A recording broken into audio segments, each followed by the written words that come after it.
जिस कौम की बच्चियां नाच गाने को अपना शियार और शौक बना लें, उनकी नस्ल से अब खालिद बिन वलीद नहीं पैदा हो सकते, नाचने वाले ही पैदा होंगे। मोहम्मद बिन कासिम नहीं पैदा हो सकते, तारिक बिन ज़ियाद नहीं पैदा हो सकते। मुझे सलाहुद्दीन याद आया और मैं बहुत रोया। वो भी किसी मां का जना ही हुआ था। उसके जमाने में करक, एक हमारे पाकिस्तान में करक है, एक उर्दून में करक है। ऊंची पहाड़ी पर वो शहर है और बड़ा दुश्वार किला है। उस पर एक हुक्मरान था ईसा, उसका नाम था रिजनाल्ड। तो करक के करीब से काफिले गुजरते थे हज के। तो उसने एक दफा हाजियों के काफिले पे हमला किया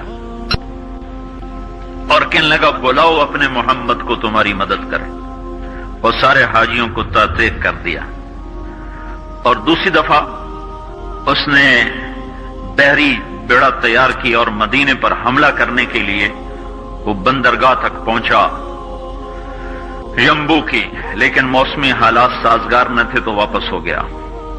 तो हित्तीन की लड़ाई हुई है फलस्तीन में, जिसमें सारा यूरोप अपनी ताकत के साथ मैदान में उतरा था।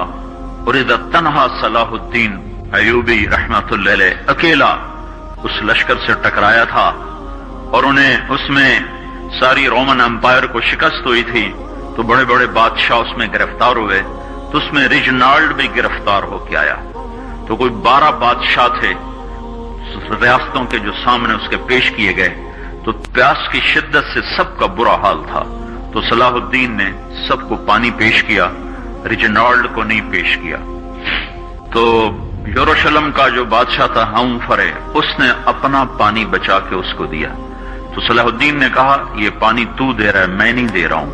इस्लाम में यह है जब किसी को पानी पिला दो तो उस पर तुम हाथ नहीं उठा सकते, ये अमन की निशानी है।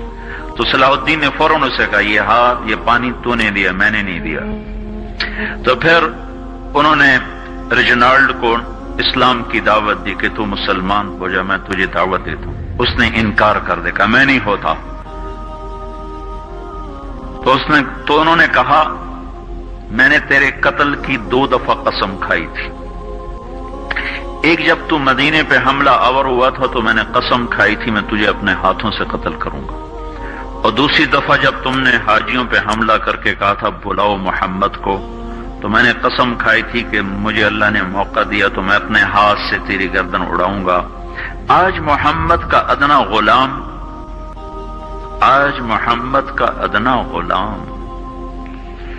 तेरी उस बात पर यह फरीजा अदा करने के लिए आ रहा है। और अपनी तलवार से उसकी गर्दन उड़ाई, वो पीछे लटक गई, पूरी नहीं उड़ी, पीछे लटक गई। खौफनाक मंजर बन गया।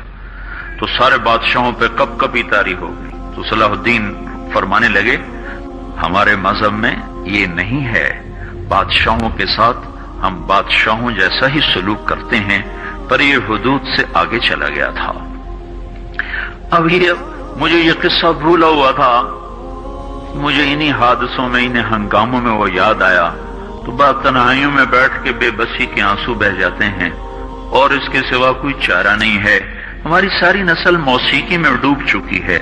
जो बदन सुरताल पे थरकते हों, जो बदन मौसीकी के ऊपर हिलते हों, रक्स में आते हों, उन पे कांटे ही उगेंगे, उन पे सलाहुद्दीन का फूल नहीं उग सकता, उनमें मोहम्मद बिन कासिम के फूल नहीं उग सकते। बांझ हो गई है हमारी नस्ल, और ये यूरोप का शहर है जो चल गया है। हमारी बेबसी है, हमारी बेबसी है। मैं तो बस मिन्नत ही करूंगा, अपने आप को पहचानो, अपनी हस्ती हैसियत को पहचानो, अपनी निस्बत बदलो। तुम्हारी निस्बत यूरोप के साथ होके अगर मौत आई बेकीमत हो जाएंगे। अगर मदीने वाले की निस्बत मिल गई तो हजरत फातिमा के दाएं बाएं तुम्हें भी खड़ा कर दिया जाएगा, हजरत खदीजा के दाएं बाएं तुम्हें भी खड़ा कर दिया जाएगा। ये चंद दिन हैं, सब्र कर लो, घुट घुट के मर जाना ही बेटियों की रिवायत है। मशरिक की बेटी, उसने घुट घुट के मरना ही सीखा है। हाँ, ये आजादी, ये आवारगी, ये मगरिब की औरत का खासा है। اور 18ویں صدی تک